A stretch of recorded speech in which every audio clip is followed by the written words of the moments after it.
I've helped over 1,000 Shopify stores with their marketing. Now, if you want to become a successful store, you need to know what you want to sell. In this video, I'm going to show you a couple of examples of some of my favorite clients that have Shopify stores and just go through a couple key points. Really, it comes down to elegance. You have to understand that once you're setting up your store, there is a competitor in every single industry. There is no industry or category that you can go into and have virtually no competition unless you invent something new. And that's what's fun about Shopify. You can run a drop shipping business. You can start a real business selling other people's products. You can start your own business selling your own products. And it really comes down to a couple pieces of criteria. Shopify gives you the skeleton to build an e-commerce business. But what it truly takes is having an eye at marketing, having an eye at design, and then also having an eye at running a business. You have to have all of these components coming together.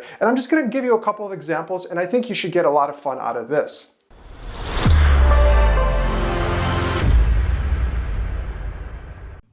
So when you're deciding how to choose a Shopify store, you really have to think about trust signals. This is the first thing you need to establish as a new startup or drop shipping store. Dermacol is one of my favorite clients. They're a cosmetic brand that's international, and they're pretty well known. Their customers know their product and they buy their product and they get a lot of traffic.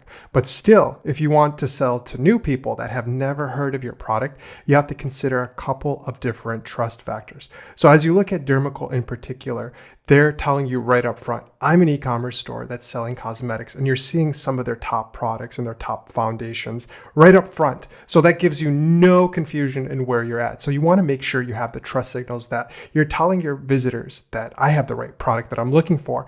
Now, lifestyle photography is really important for a lot of our Shopify clients. This is why using your own photography or even investing in really good stock photography is going to give you an advantage over other drop shippers that might not take the time and effort to become a success.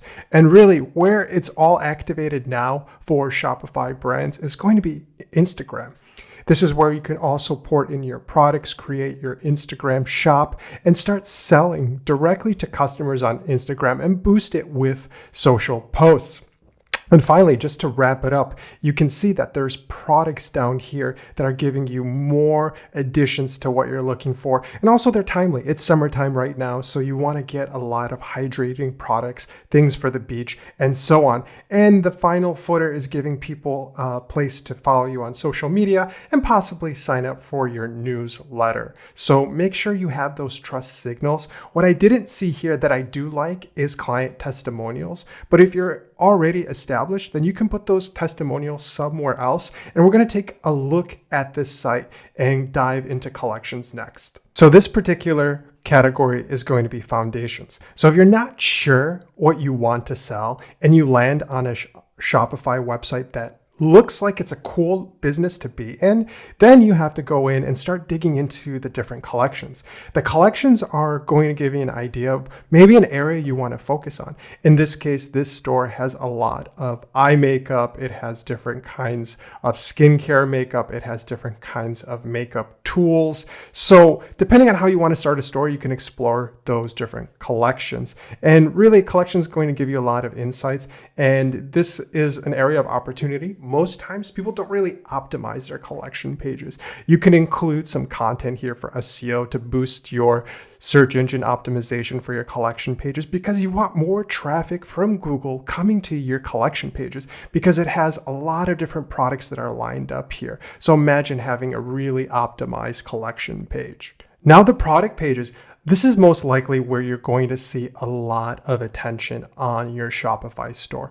Most of the time you're running your ads to the product pages and your customers are going to make that snap decision to buy or bounce off your page. And in this particular breakdown, you can see they have so many different variants and different colors, and there's a lot to choose from, but you can see that it gives you a nice breakdown. They have their own photography to talk about different skin types, so you can make sure you get the right skin type, and a lot of great assets that are helping build out this picture. You notice that photography is a really big one, and I went for cosmetics here because they're the most appealing brands you look at on Instagram. Everywhere they have the best photography because they live and breathe in this lifestyle world. So there's some common breakdowns, so you can do some cross sells down here. And finally, the detail pages.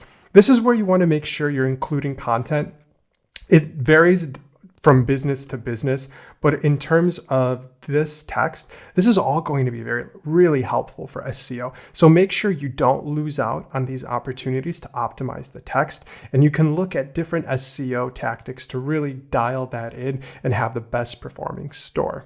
Now the blog is really a confusing part about Shopify. We've had tons of clients do really well just by having the default Shopify blog, but it's really one-dimensional and it takes some effort to really hack it together. So here's a couple articles that we wrote in particular. And if you just start looking at the layout, it seems pretty boring, right? But again, it's minimalistic in the sense that it doesn't distract from the content. And if you're also a beauty brand and you have some great photography, you can really break it up and make it look really good. And this is why it would make a great read on mobile, because there's no distractions, there's no banners. But what we would do differently if we came back to this content to re-optimize it is we would have more buttons and call to actions to get people to notice these products and explore them and use this as a doorway. This page generates a lot of traffic for this website. That's why it's important to introduce breadcrumbs to go into different parts of the site.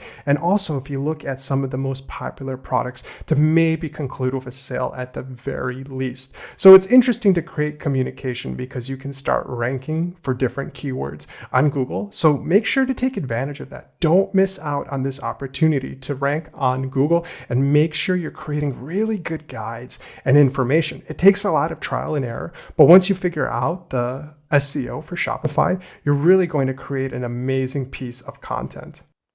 Thank you for watching this Shopify marketing course. Every day we're launching new Shopify marketing content to put you in the driver's seat of your business so you can have full control of your marketing and advertising. Hit subscribe, hit notifications, and tune into the next video that's starting now.